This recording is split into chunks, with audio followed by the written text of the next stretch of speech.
menikmati Islam hingga saat ini. Jamaah rahimakumullah, surga merupakan tempat yang dijanjikan oleh Allah Subhanahu wa taala kepada kita semua umat muslim yang ada di dunia. Untuk umat muslim yang bertakwa, siapapun pasti mendapatkan apa yang dinamakan dengan surga. Karena di dalam surga itu terdapat kebahagiaan-kebahagiaan dan kenikmatan-kenikmatan yang hakiki atau kekal. Kalau surga bisa digambarkan, kalau surga sudah bisa digambarkan dalam layar proyektor, umat muslim yang ada di dunia ini mungkin tidak akan pernah ada yang berbuat dosa. Tapi surga itu dirahasiakan, hanya digambarkan, ya, hanya diceritakan, belum diperlihatkan. Kalau diperlihatkan surga, ya insya Allah rebutan. Apalagi surga, pahala saja.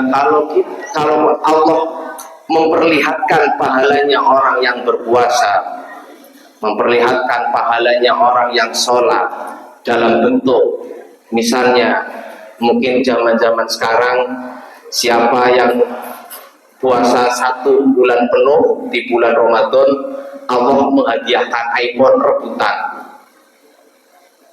ya.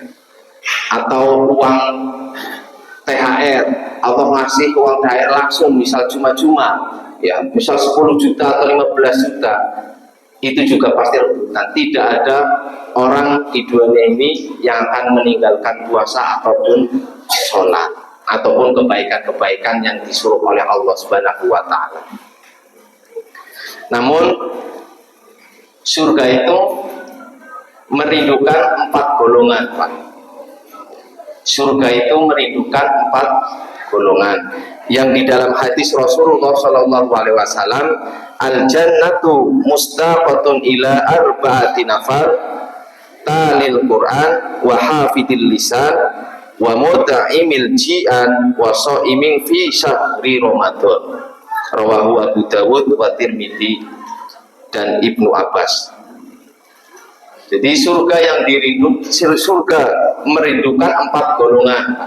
Yang pertama talil Quran, ya, orang yang gemar membaca kitab suci Al-Quran. Jadi orang yang gemar membaca kitab suci Al-Quran itu termasuk nanti di akhirat itu adalah orang yang dirindukan oleh surga.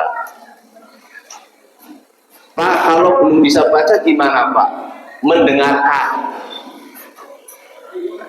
Kalau bisa baca cuma Al-Fatihah saja atau mungkin surat Al-Ikhlas saja, baca saja, Pak.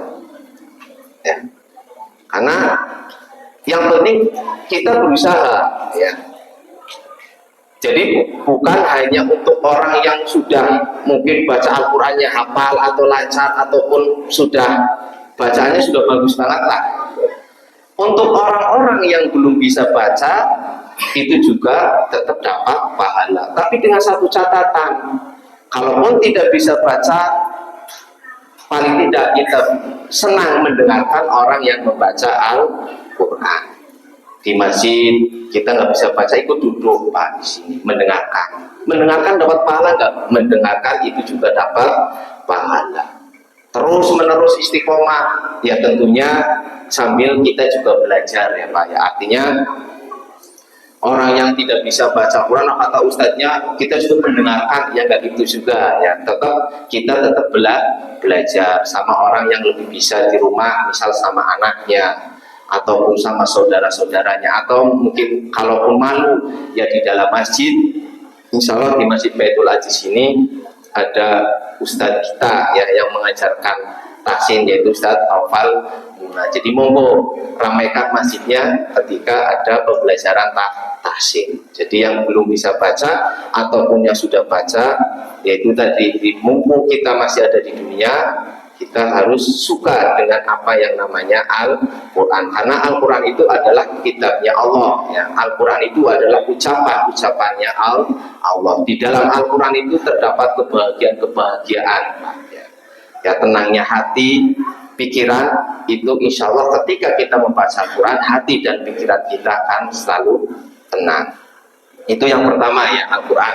Jadi mari kita mulai saat ini mulai suka dengan apa yang namanya Al-Quran, baik membaca maupun mendengarkan. Karena Al-Quran yang kita baca di dunia ini insya Allah itu akan nanti ketemu di akhirat kelak ya. Di akhirat kelak bacaan Quran kita yang ada di dunia ini nanti di dalam kubur menerangi kita menjadi cahaya ya. Jadi pahala-pahala yang dulu kita baca Al-Quran di dunia itu nanti di dalam kubur itu yang gelap itu nanti terang sama bacaan Al-Quran kita di dunia dulu ya. Itu jadi tidak perlu khawatir dengan apa yang sudah dijanjikan oleh Allah Subhanahu wa Ta'ala. Yang penting kita sebagai hambanya hanya melaksanakannya sebisa mungkin, semaksimal mungkin.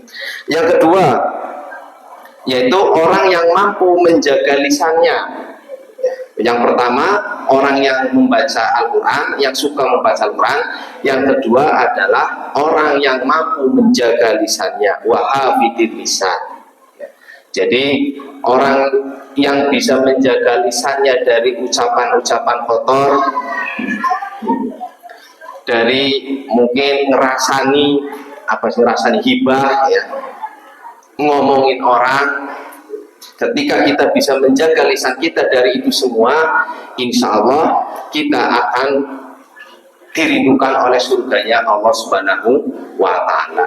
Makanya walaupun mungkin kita ya sedikit-sedikit, saya sendiri pribadi juga kadang-kadang suka terbesit ya, suka terbesit itu kok dia hidupnya enak, mati itu juga sudah termasuk iri Pak ya.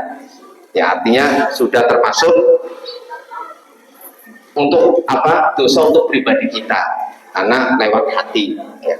Apalagi ketika kita tidak suka sama seseorang terus diceritakan ke tetangganya, ke temannya ataupun ke yang lain-lainnya, itu yang harus kita jaga. Jangan sampai lisan kita itu menyakiti hati orang, karena kalau sudah lisan kita menyakiti hati orang, yaitu termasuk dosa yang besar. Jadi perbanyaklah beristighfar. Insya Allah ketika kita berbanyak istighfar, Allah akan senantiasa menjaga kita dari hal-hal yang kotor. Terus yang ketiga itu adalah orang yang memberikan makanan kepada mereka yang sedang kelaparan. Wamut imil jian ya.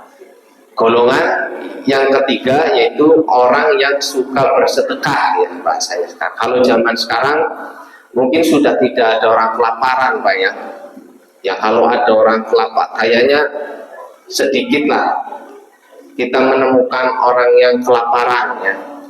Kecuali mungkin, mohon maaf, mungkin orang yang dalam gangguan jiwa mungkin ya. Kalau kayaknya orang dalam gangguan jiwa juga sudah banyak yang menolongnya ya. Artinya ada beberapa orang yang suka ngasih makanan dan segala macam.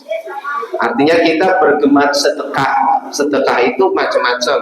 Bisa sedekah dana, uang, sedekah tenaga, ataupun sedekah pikiran. Ya apapun kebaikan-kebaikan itu selagi kita bisa, kita maksimalkan, kita usahakan di jalan Allah Subhanahu wa Ta'ala. Dan yang terakhir nomor 4, orang yang berpuasa di bulan suci Ramadan. Waso iming fi syahri Ramadan.